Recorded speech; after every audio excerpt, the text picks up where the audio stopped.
যতই আক্রমণ আসুক, বাধা আসুক, ভয় পাবেন না। আমরা একটা নতুন পৃথিবীর জন্য লড়াই করি, নতুন সমাজ ও উন্নত সমাজ ব্যবস্থার জন্য লড়াই করি। এই লড়াইয়ে সকলকে সামিল হওয়ার জন্য বিলোনিয়াতে অনুষ্ঠিত সিআইটিইউ সম্মেলন থেকে বার্তা দিলেন সিআইটিইউ রাজ্য কমিটির সহসভাপতি তথা প্রাক্তন শিক্ষামন্ত্রী তপন চক্রবর্তী। শ্রমিকদের দৈনিক মজুরির ন্যূনতম 700 টাকা প্রদান, শ্রম আইন সংশোধন ও স্কিম ওয়ার্কার্সদের ছাঁটাই বন্ধের দাবিসহ সমস্ত রাষ্ট্রায়ত্ত ক্ষেত্র বেসরকারীকরণ করা চলবে না, এই দাবি তুলে ভারতের ট্রেড ইউনিয়ন কেন্দ্র 10ম বিলোনিয়া বিভাগীয় সম্মেলন অনুষ্ঠিত হয় শুক্রবার। এদিনের সম্মেলন মদন দাস নগরের করুণা রায় স্মৃতি হলের শিবপ্রসাদ মুহুরী মঞ্চে অনুষ্ঠিত হয়। প্রথমে সিপিআইএম বিলোনিয়া মহকুমা কমিটির কার্যালয়ের প্রাঙ্গণে শ্রমিক সংগঠন সিটু এর পতাকা উত্তোলন করেন সংগঠনের রাজ্য কমিটির সহ সভাপতি তপন চক্রবর্তী। পতাকা উত্তোলনের পর অস্থায়ী শহীদ বেদিতে শহীদদের প্রতি শ্রদ্ধা নিবেদন করেন সংগঠনের রাজ্য কমিটির সহ সভাপতি তপন চক্রবর্তী ও সিটু রাজ্য কমিটির সহ সভানেত্রী পাঞ্চালী ভট্টাচার্য সহ সংগঠনের অন্যান্য নেতাকর্মীরা। এরপর শহীদদের আত্মার শান্তি কামনা করে 1 মিনিট নীরবতা পালন করার পর শুরু হয় সিটু 10ম বিলোনিয়া বিভাগীয় সম্মেলন। তিলকেশ সিনহা, কাজল দাস ও সপরি দাসের সভাপতিত্বে আয়োজিত সম্মেলন মঞ্চে আলোচনা করেন সিটু রাজ্য কমিটির সহ সভাপতি তপন চক্রবর্তী ও পাঞ্চালী ভট্টাচার্য। আলোচনা রাখতে গিয়ে সিটু রাজ্য কমিটির সহ সভাপতি তপন চক্রবর্তী কেন্দ্র ও রাজ্যের বিজেপি সরকারের তীব্র সমালোচনা করে বলেন, বিজেপি সরকার অর্থনৈতিক আক্রমণের পাশাপাশি বিভাজনের রাজনীতি করে চলছে। এছাড়া কর্পোরেটদের স্বার্থে কাজ করার জন্য শ্রমজীবী মানুষের উপর আক্রমণ করে চলছে। এদিকে রাজ্যের বিজেপি সরকার ক্ষমতাসীন হওয়ার পর বামপন্থীদের উপর গণতন্ত্রের উপর আক্রমণ করে চলছে। বিজেপি সরকার এই 34 মাসে কোনো ক্ষেত্র তৈরি করতে পারেনি রাজ্যে। পাশাপাশি তিনি আরও বলেন, এর জন্য দরকার আন্দোলন। সংগঠন না থাকলে আন্দোলন হয় না, আন্দোলন না থাকলে সংগঠন হয় না। এই সংগঠনের জন্য কৃষক ও শ্রমিকদের ঐক্য ও মৈত্রী। ঐক্য না থাকলে সংগ্রাম বা আন্দোলন দীর্ঘস্থায়ী হবে না।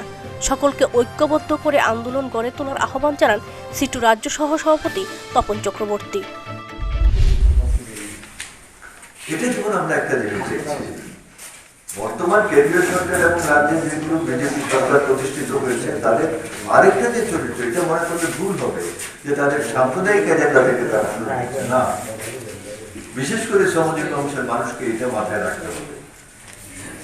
অর্থনৈতিক ক্ষেত্রে যে আক্রমণটা করছে মানুষকে বিভাজনের রাজনীতির জন্য, তারা কিন্তু পেছনে নেই।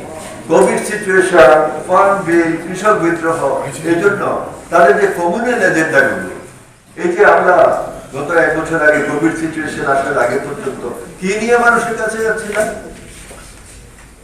সংবিধান বিরোধী ভারতবর্ষে এমন কর্মসূচি হাতে নিয়েছে বিজেপি সরকার, কাশ্মীরকে 3 টুকরো করে দিয়েছে, পার্লামেন্টের সংখ্যাগরিষ্ঠতা, নাগরিকত্ব সংশোধনী আইন তৈরি করে দিল, যেখানে মুসলিমদেরকে জেনারেলাইজ করে দেওয়া হলো, ডিমার্কেট করা হলো, তারা পাবে না